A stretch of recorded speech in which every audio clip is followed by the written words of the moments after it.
All right, so New Year's Day, Diary of a Creep EP. It's mostly a cover EP. Yes. There's one original song and 5 covers. Something like Ghost would do. Yeah.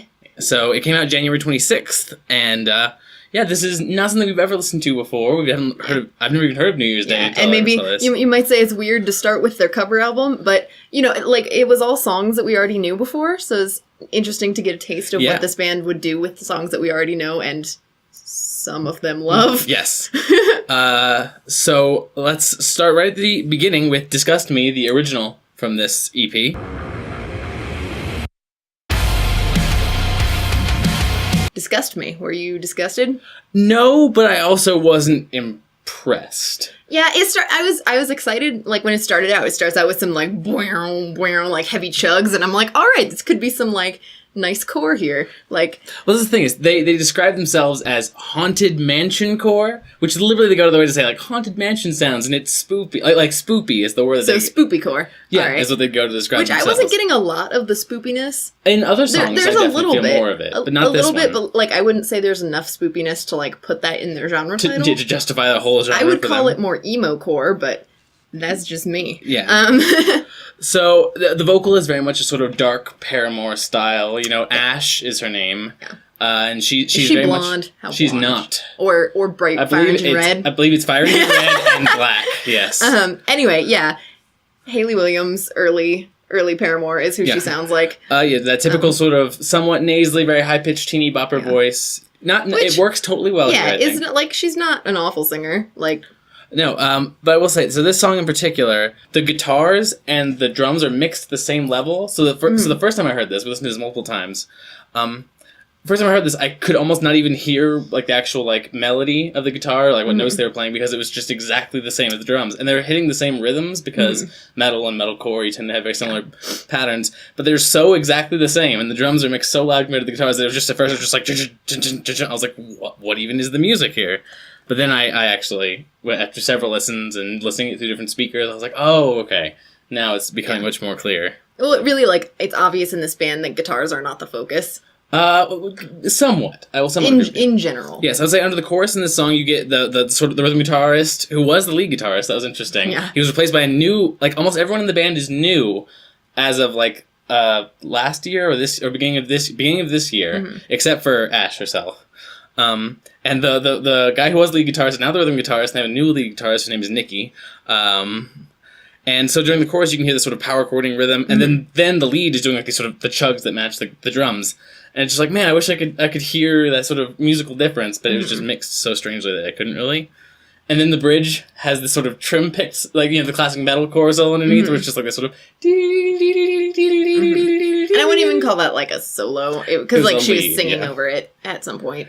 Especially now when there are much better solos on this EP. Yeah, for real. Yeah, the thing is, this song, like, the first time we listened to it, we're just like, there's nothing to say about this song. It's like I say, it's like if you took metalcore, like if you told a machine to spit out like a metalcore song, kind of. I mean, it's not even like metalcore, because, like, it's not like your standard metalcore song that has, like, a bridge breakdown. Yeah, that's this true. one just had, like, it has, like, a post-chorus little mini breakdown thing. Oh no, it doesn't. Yeah, do you think of the next song? But it does have that riff though that's, like, breakdowny at the beginning, and it appears other places. So what you're saying is that this song is a bizarre love triangle between core and emo and whatever Paramore has become now.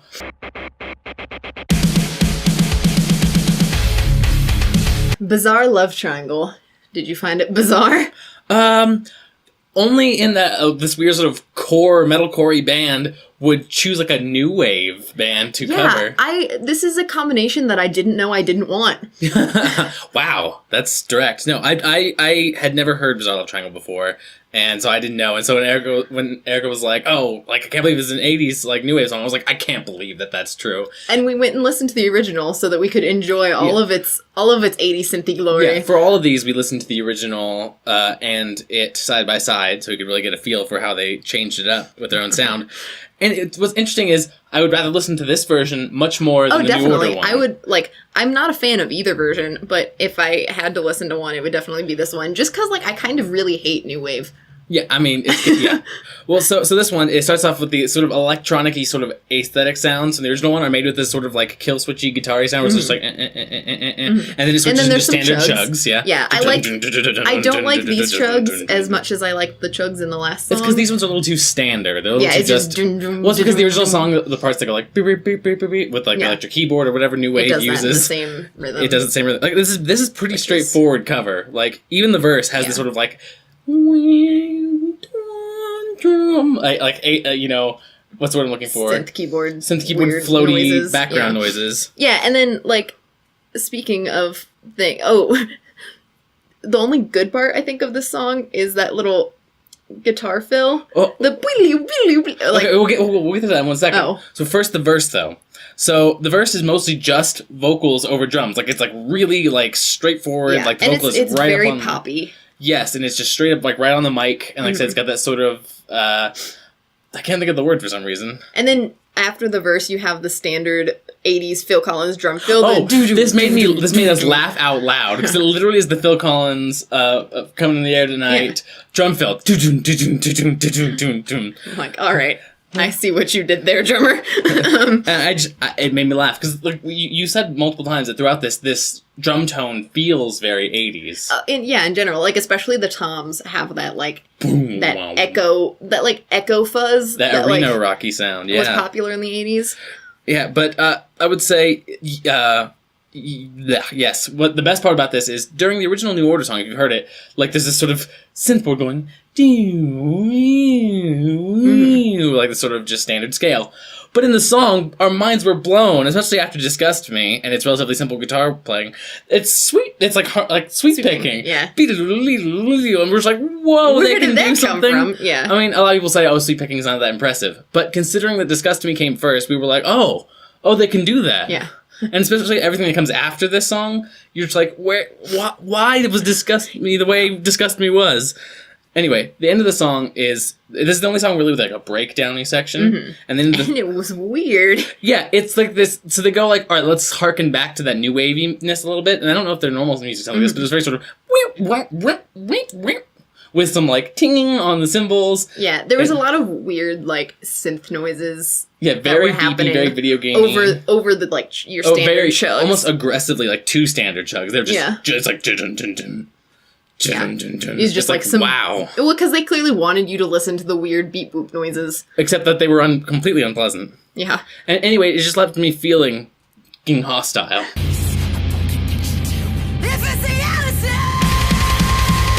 Fucking hostile. What'd you think? I actually wasn't hostile to it, but believe me, I wanted to be at first. Yeah, the thing was when after we listened to the first two songs and I'm like, fucking hostile, okay, Pantera. Oh god, what are they going to do to this Pantera song? How are they going to destroy this Pantera song?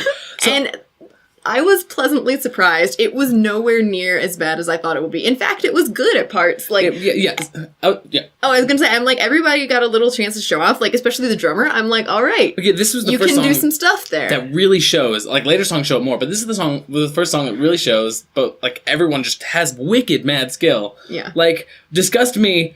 being the original song is disappointing because of how much skill they show in this version. Like this is a song it's more like a rock version. It's got a lot more groove. It's weird to say a Pantera song. It's got a lot of groove to it. But it's one of like Pantera's like thrashier, more like straightforward songs. Which is why it's so weird that they decided to go, let's go groove instead of the thrash. It was just and plus it's just a weird idea to follow your 80s new wave song with a Pantera song. Yeah. It's so strange. I do like the juxtaposition there of going like, here's our weird 80s synth pop stuff, and then here's Pantera. It's like, well, all right. I'm not going to complain with that transition. Yes, my only problems with the word, like, because it was like had this like nice groove, this sort of chugging, sort of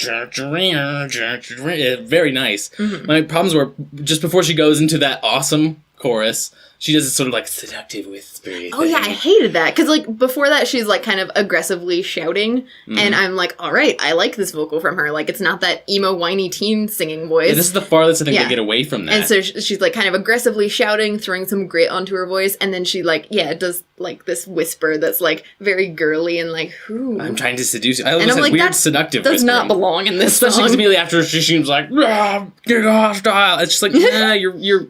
I know you're trying to do that thing that metalcore does, where you go like something, something, something, where it's all quiet and it's got like a radio filter on, and it's a million miles away, and then you drop into it. But it just sounded weird.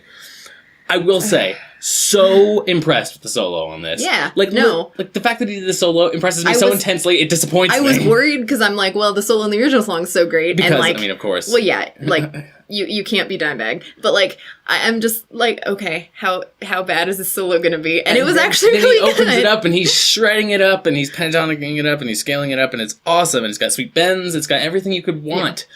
And I was stunned by that. Like I said, I was so impressed, I was depressed because it showed me how much Disgust Me could have had. Like, literally, like, Disgust Me is, like, one of the worst tracks on this album, this EP. And I just, this impressed me so much, but I just wonder if it's because it was Pantera, and I love Pantera, so. Well, the thing is, like, I was prepared to be so disappointed by it because I love the original so much that I was going to be like, oh, if they do it any differently than the original, then I'm going to be disappointed. And I'm like, I really wasn't. Like, it was different, but it wasn't bad. Yeah, especially with the drummer, and I don't have his name on me right now, because he did a lot of like excellent fills. Mm-hmm. He kept that groove along with the crazy intense fills like Vinnie Paul would do. Yeah, he keeps the same spirit of Vinnie Paul's playing, which is simple. Yeah, and I'm like, calm down. and I appreciated that so much from a core band's drummer that it's impressed me so much. Yeah, no, I was definitely a fan of this cover. It definitely left me crawling back for more. Crawling in my skin. Crawling. How'd you feel? So you know how I accidentally said that Disgust Me was the worst song on the EP? That was not true at all, and this song proves it. Yeah, I was like, after their like good cover of Fucking Hostile, I'm like, all right, like that was they pretty much they did that one pretty good justice. I'm like, Crawling, another song I absolutely love. A song we all grew up loving, you know. Yeah. It defined like new metal. And so I'm like, okay, how are they going to do this one? And oh god, it was awful. Okay, so it hurt me. So the rest of the band, like, I guess, goes off stage for this song for a while. Yeah. When they play this, if they play this live. Yeah. Because it's just her by herself doing harmony with herself. Oh yeah, this intro part, like as soon as it started, I'm like, bro, when did Pentatonics get here? It's like especially this weird like self harmony with like this. There's like a synth underneath, but it's like a bassy synth. So like that's why it made me think of Pentatonics because like Pentatonics these days so like filtered that like their bass singer just sounds like a synth. Yeah. So and then and then the drum is an 808. It's such like I'm like, what is this club remix version? Yeah, really. And then there's just underwater. Yeah, it felt so much like I'm in a dance club listening to this. The underwater wub sounds, and I'm like, this is a band with two guitarists and two guitarists who are clearly great and a drummer who is clearly great. Yeah. And yet they were like, no, let's make this all an electro synth version of Crawling. And I'm like, for some reason. Why? And then in the chorus, the actual drums come in. Yeah, I guess he like, oh, she's doing another song, and he runs back on stage. Or he goes, oh shit, I need to save this somehow. And so he plays basically what an 808 drum would play. Yeah, it is a pretty basic beat. Considering how well he can play, he was very much just a 4 on the floor, sort of like, with a little bit of filliness. Like, you can tell they're kind of like holding him back from like making the song too interesting. It's kind of frustrating. Like, I almost felt like with the club thing they were kind of going for, I guess, like with this, you know, the synth drums in the beginning, I felt like it almost should have done like a dubstep, like bass drop into the chorus. Like that would have made me a lot happier than just the like, oh, we're going to bring in instruments, but like it's going to be kind of lame. Yeah, I mean, when she sang it multiple times, every time we listened to it after the first time, I was like, confusing what is real. And it didn't do that. And I was like, but it feels like it's building up to that because it has this like spoopy Mellotron sort of go, this lead thing that's all weird. And just basically this is just so distant from the feeling and the weight and the meaning of the original Crawling that I don't think it's a good cover. If you do, please explain to us what you think about it. I feel like it sucks the soul out of it. Yeah, it's like, it feels a lot less meaningful. And it's just bad. The next song is Only Happy When It Rains.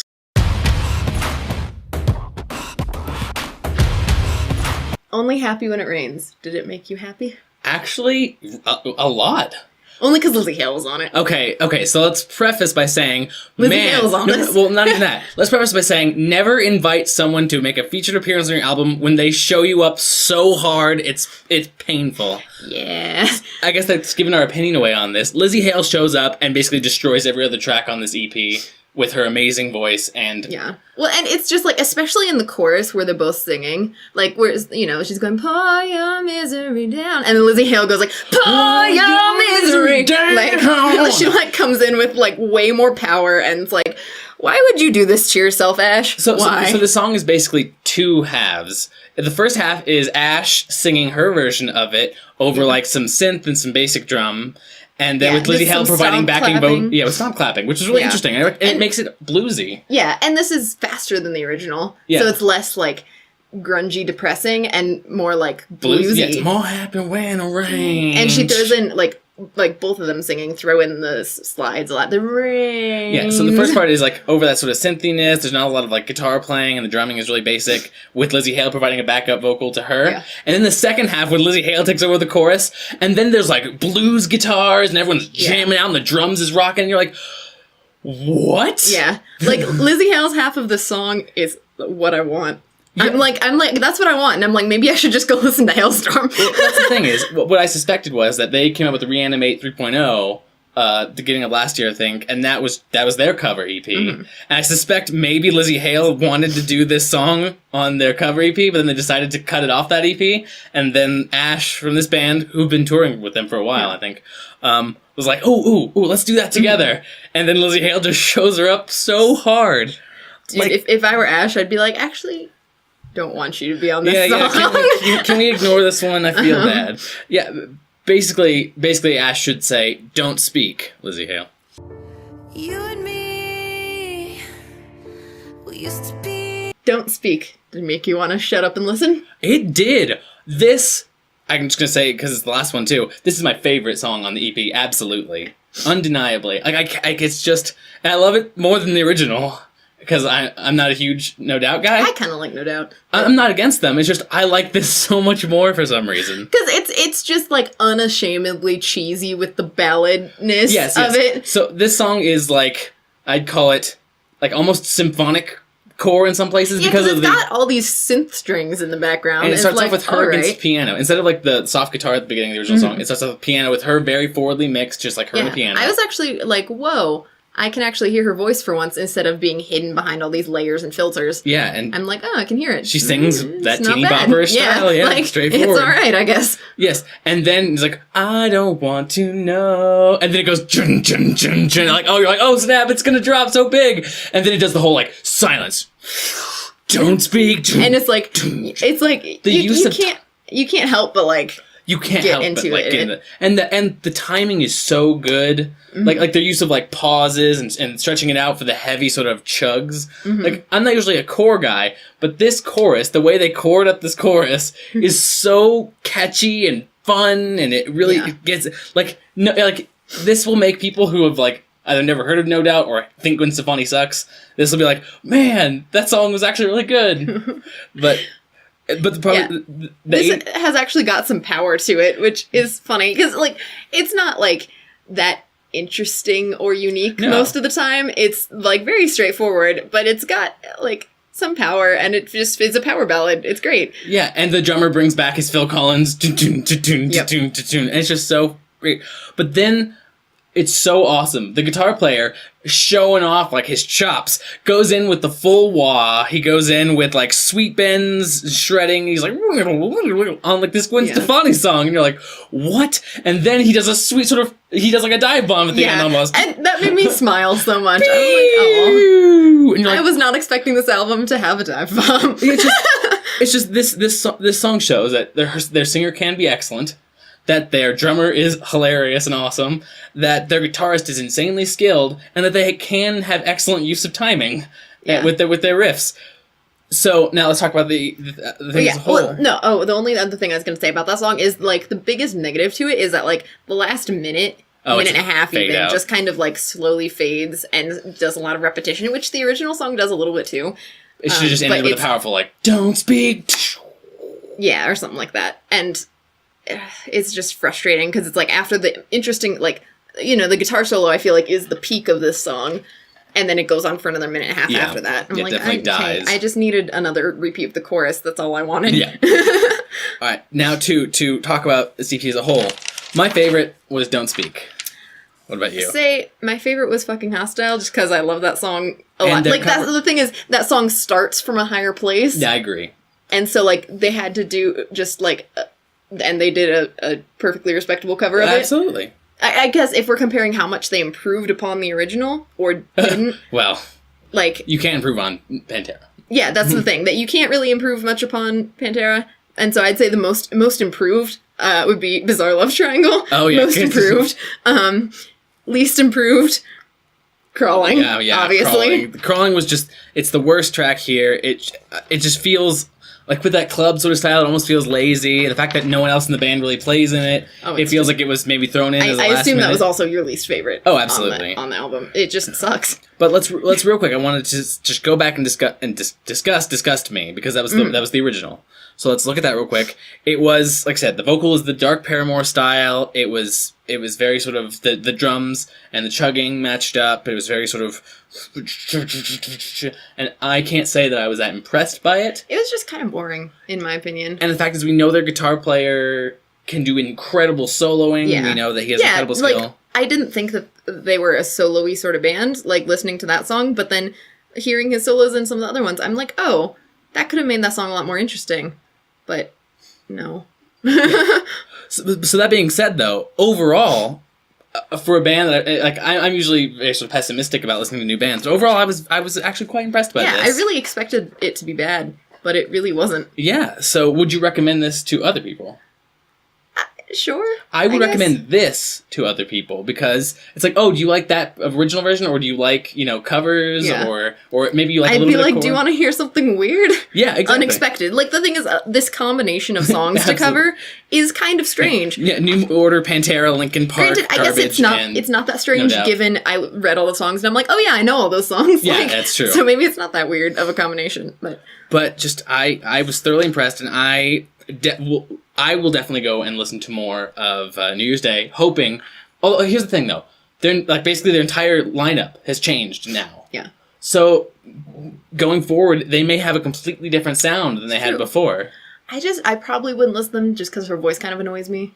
I don't know. But I was impressed with the soloing and the usage of, timing on Don't Speak so much that I will give them a chance. Okay. So we'll review their next album when it comes out. Absolutely. Oh yeah. Now I've seen this. I'm like, okay, New Year's Day, you're on my radar. Yeah. It is a new year, so therefore New Year's Day is on our radar. So basically, in the end, everyone's a critic, including us. Bye-bye.